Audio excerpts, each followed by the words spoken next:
Hello, everyone, and welcome to episode 113 of the In a Nutshell podcast. I'm your host, Sean Vowells. I got Joe Meade with me. Today, we're going over week 8 in the Big Ten. Joe, we've got 9 games on the docket here, and we're starting Friday night, as we usually do in this conference, with Matt Rule in Nebraska going on the road to play PJ Fleck and Minnesota. Both teams looking to get to 3-1 in the Big Ten. Both teams trying to push themselves into the upper echelon of this conference. And it's Nebraska that comes in as a touchdown favorite. Joe, what are you looking for in this one? I'm mainly looking to see if this Minnesota rushing struggles, and not a Darius Taylor struggle because you saw what he did in the air against Purdue. Mainly rushing struggles is going to be for real against Nebraska. Nebraska got by Michigan because they could not defend the run, period, point blank. And I know you're going to say, oh, those were chunk plays. Darius Taylor could easily get chunk plays, He, whether he that's in might be the the air or on best the running ground. back in the league when he's healthy. That's what I'm saying. Yeah. So if Justin Haynes is going to do it to you, there's a good chance Darius Taylor will, especially on the road. It's kind of ironic. This game is can be a turning point in Nebraska's season because this was the first game Matt Rule played in 2023 as Nebraska's head coach. So kind of a watershed moment per se. Uh, I think it's going to come down to, can Minnesota pressure Dylan Raiola? Can they confuse him with some exotic coverages? Because otherwise, I think Nebraska is going to score at least 30 in this game. That's something we said in our last podcast, Sean. I think if you give Rayola time and you let Emmett Johnson, and you don't account for Emmett Johnson, Nebraska's offense is good enough with Dana Holgorsen to score 30. This is going to come down to, will Nebraska stop the run, and can they avoid letting Minnesota beat them in a firefight or shorten the game with the Darius Taylor run game? I'm going to go in the middle, and I'll defer to you, Sean, in a sec for your prediction. I think Nebraska um, barely wins this game. I think this is a 31-28 type game. I think they don't do a great job defending Darius Taylor, but I think they do enough. And I think Drake Lindsey struggled at times against good secondaries, and I think Nebraska's secondary is certainly one of those. So give me the Huskers to win 31-28 on a late interception. Yep, Nebraska wasn't as sharp as they probably wanted to be last week at Maryland, but they did get the job done in the fourth quarter when they were up against it.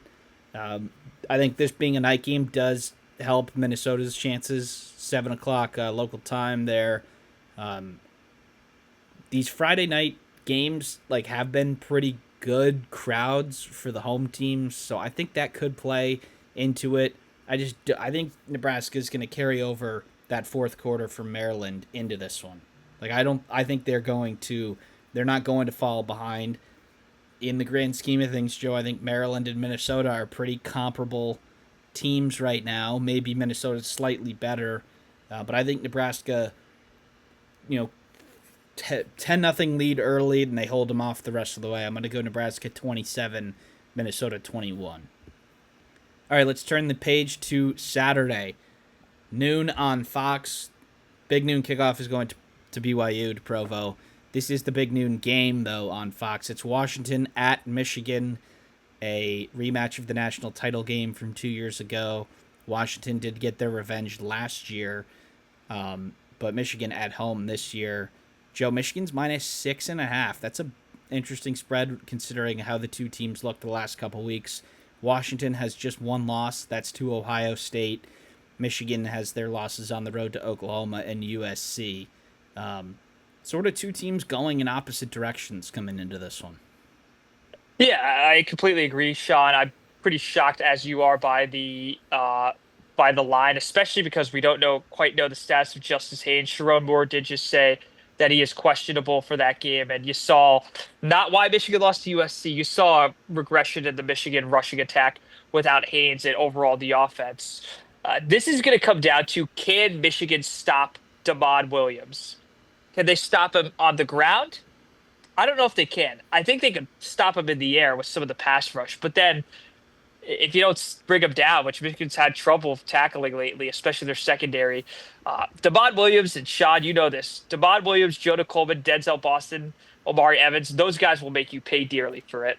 I think Michigan will get pressure. I think they will get back there. I think they'll somewhat limit Jonah Coleman, but the real question is, can they avoid the big plays? Can they avoid the third down lapses they had in the USC game? And can Michigan's offense, with or without Justice Haynes, get enough going? It's going to come down to the typical keys for a Michigan game where it's evenly matched. Can they score first? Can they just take the lead at any point, and then can they play true Michigan football and run down the clock in the second half? Uh, I'm willing to believe they can. I think this is kind of Sherrod Moore's biggest game, to be honest with you, aside from any rivalry game as the Michigan head coach. I think the biggest game since last year's Michigan State game. So I think Michigan gets it done. I think Michigan wins this game 27 to 26. I think this is a bitterly close game that comes down to a walk-off field goal by Dominic Zavada. So give me the Wolverines to win by one. I think Washington covering is a very, very safe bet, though. Sean, what do you think? Yeah, this is sort of baking in that Michigan's just going to have a better effort defensively than they did last game, and I think it's pretty unfair to expect that that's not going to happen. But I don't know. I think Washington might be one of the most unique offenses in the league. Just with like if Williams didn't have his legs, I think he'd still be a really good quarterback. But he does, and he's probably the best runner with the ball as a quarterback. So I don't know. I think obviously Haynes has got to play. I think they'll even if he's not 100%, I think they're gonna throw him out there for 8 to 10 carries, and maybe split it with Marshall or one of the others. But um, this can't go the way the USC game did. You can't give up another early touchdown. You said last one, Joe. It's 4 games in a row that the other team has scored a touchdown on their All opening four games drive. against Power Four opponents. Yep. So that's got to stop. And then you've got to get the crowd involved. You got to get a lead, even if it's a 3-point lead, even if it's a field goal. You got to get a lead. I think this game will be really close. I think Washington's offense is just too good for Michigan. Michigan's gonna have to pitch a perfect game to win this game convincingly, I think. And if Washington's offense has to have like a good quarter, and I think they might get the job done here. So I'm gonna go Washington 38, Michigan 34 in overtime. Wow, I like that prediction, So honestly. yeah, that's a lot of points for Yeah. regulation. So I went overtime, but all right. And actually, one more thing, Joe. Michigan's schedule really, this game could turn their season either way, right? Yep. You with a Thousand win, percent. you get to 5-2. You have Michigan State, Purdue, Northwestern, Maryland up next. Like Michigan could win all those games, and And they could then make that Ohio State game mean everything. you could be going Columbus or Ohio State could be coming into your house probably with nothing to play for in terms of Big Ten title hopes or playoff hopes. It's just going to be the rivalry. And when they had to do that last year, we saw what happened. They had nothing else other than the rivalry on the line, and we saw what happened. So if Michigan can make that game matter, then, I mean, Michigan could be looking at a chance for the playoff. But that starts with a win this week. Yep. And from Washington's point of view, Joe, their season sort of opens up with a win here too. If they get to 6-1 with Wisconsin, Purdue, UCLA on the schedule, and they have Illinois and Oregon, where if they win one of those two, which are both at home, they will finish 10-2.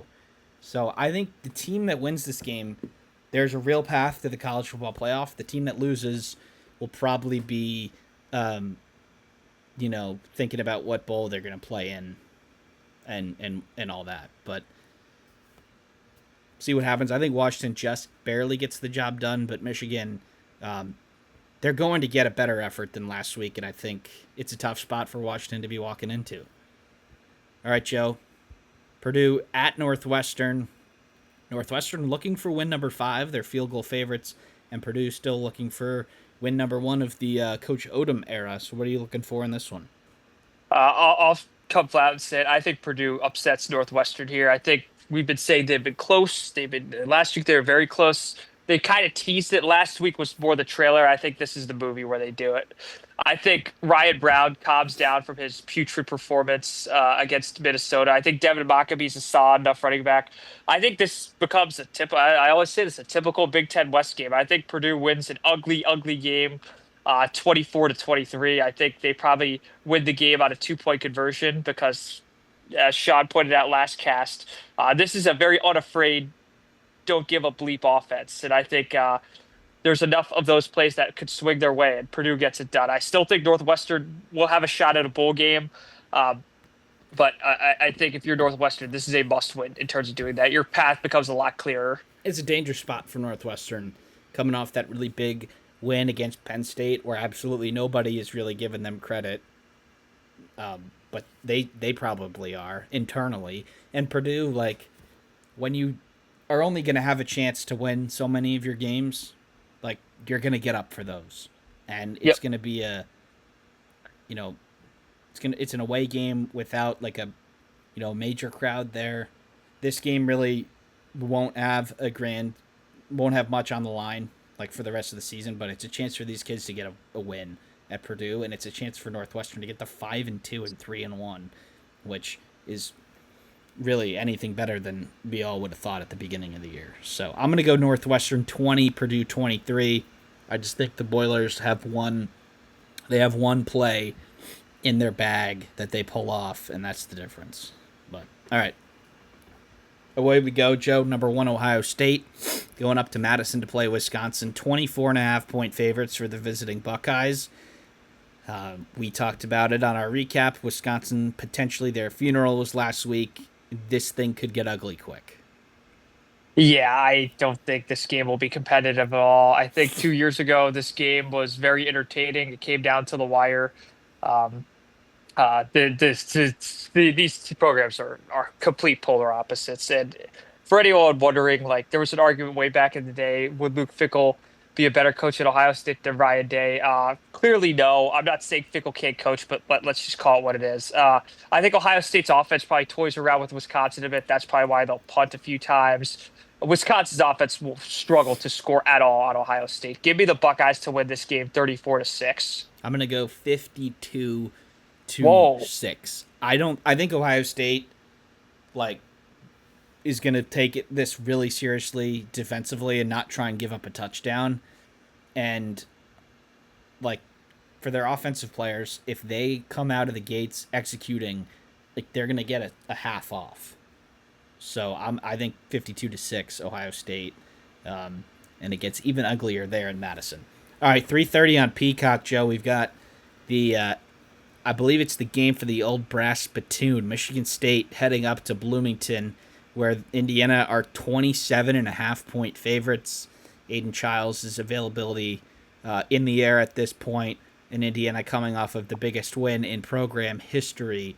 Uh, should be clean sailing here for the Hoosiers. Yeah, I actually am not going to pick them to cover. I think if Aiden Childs does play, I think Michigan State will get a few good drives out of him. I just think eventually Indiana, like they did against Oregon, will adjust and completely monsoon him. And Michigan State's run game has been extremely inconsistent all year. I think outside of Nick Marsh, they're not going to have many cheat codes in this game. So give me the Hoosiers to win, not cover, but to win 38-16. I've got Indiana 41, Michigan State 23. I think Michigan State's offense will have a couple of punches in them, but I don't think their defense is, going to really come anywhere close to like to stop this Indiana offense. I think you need to have a turnover. You need to have a bunch of negative plays in you because when they're on schedule, they're not really going to be stopped. So I think this is a shootout early. Maybe it's 17-14 at halftime or something, but you know, over the year and a half now that Cignetti has been the coach, the letdown spots have not been letdowns from the Hoosiers. They've come ready to play, and they've won these games over teams they're better than by a lot. So I don't expect anything different here. All right, Joe, we've got Oregon coming all the way over to the East Coast, 6:30 p.m. on BTN. Oregon is 17.5-point favorites as Rutgers looks for their first Big Ten win. Tough spot for Rutgers here as Oregon looking to bounce back. Yeah, I think this will be a Dante Moore kind of back to the normal way he's been playing all year, which has been very good. I don't think Rutgers will pressure him much. I don't think the secondary is going to do much to trouble him, and I think with the ground game, he'll have that as a kind of get out of jail free card. I think Rutgers might be able to score in this game. I think they pass very well. I think uh, I think that they've done a uh, decent enough job on the offensive line. I just don't think this game is going to be very close for them. I do think they cover. I think Greg Schiano's teams always have good effort. I think they maybe do a trick play or something on special teams to make this a little closer than you think. But I do think the Ducks ultimately win this one, Sean. Give me the Ducks to win this 31 to 17. I think it's a more low scoring game than people are going to think. I think Rutgers is going to be really competitive throughout. But I think Oregon does get it done 31-17.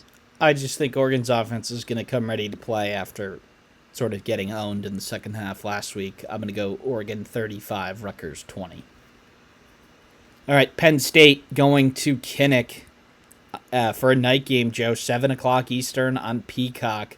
Iowa has come into the game as 2.5 point favorites. They're coming off their biggest win of the season over Wisconsin, 37-0. Penn State coming off of probably their worst 3 weeks ever in program history on the field.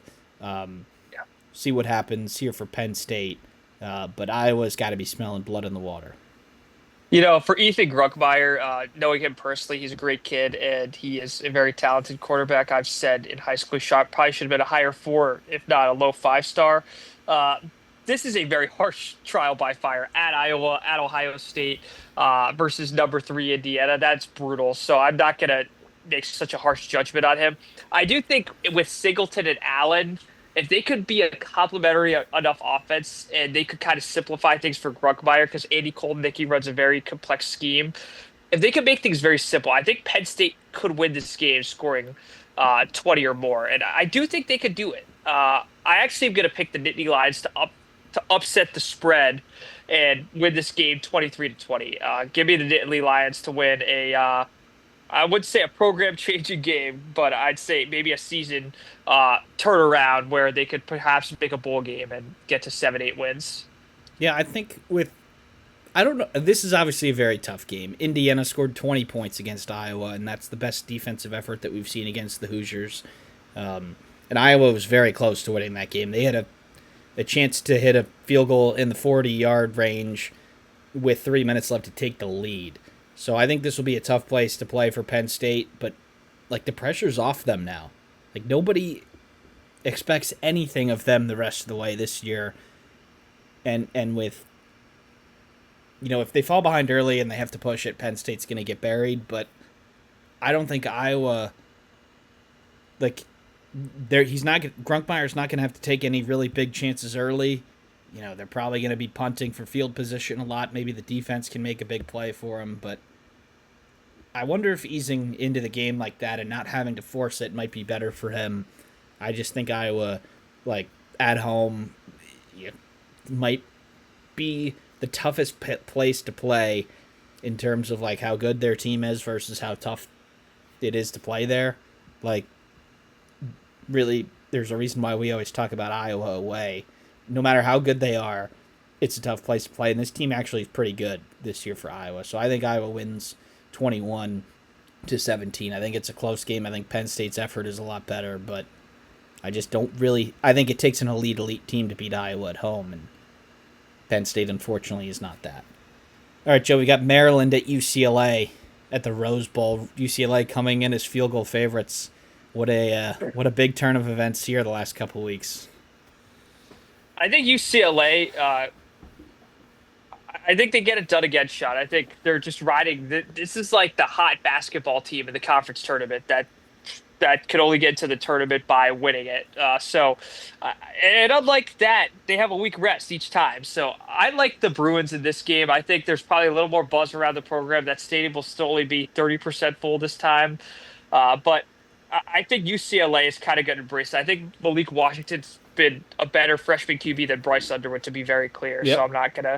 I'm not gonna slander him in any way. I just think UCLA's offense with Neuheisel, two very smart seasoned DCs haven't figured it out between Jim Knowles and say what you want about Joe Rossi. I know Michigan State's defense stinks and it's gone down. He's still a smart, capable coordinator from his days at Minnesota. I think UCLA scores 30 points in this game. I think they score over 30 points for the third straight week, and they beat Maryland in a shootout, 38-31.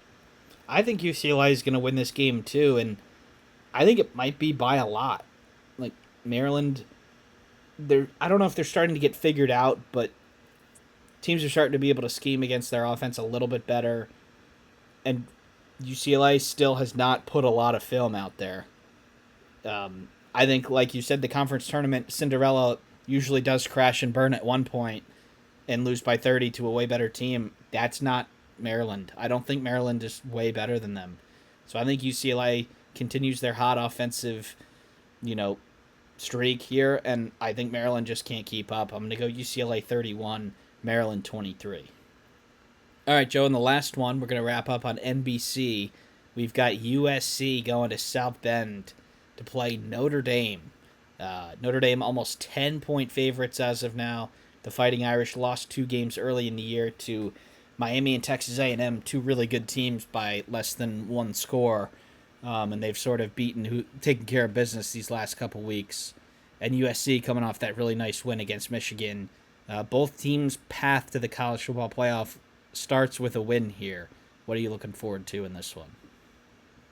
I think it's going to be the game state game, kind of what we talked about between USC and Michigan. Unfortunately for USC, they don't have the home field advantage. But if they can jump on Notre Dame early, we've seen what that did to them at Miami and at home against Texas A&M. Now, am I going to tell you that USC is as good as those teams? No.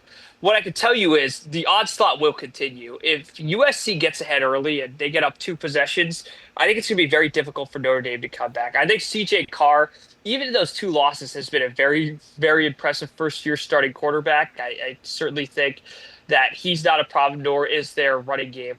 I just think this is going to be Chris Ash's biggest game as the DC for Notre Dame. Can he out scheme Lincoln Riley? Can he make Jada Maeva, who's been very low mistake, except at Illinois, can he make him make a few more mistakes the same way Michigan did in the red zone? I think if USC turns it over like they did against Michigan in the red zone, they're going to pay. I think if USC plays a clean game, I don't know why this line is so big, to be honest Yeah. with you, Sean.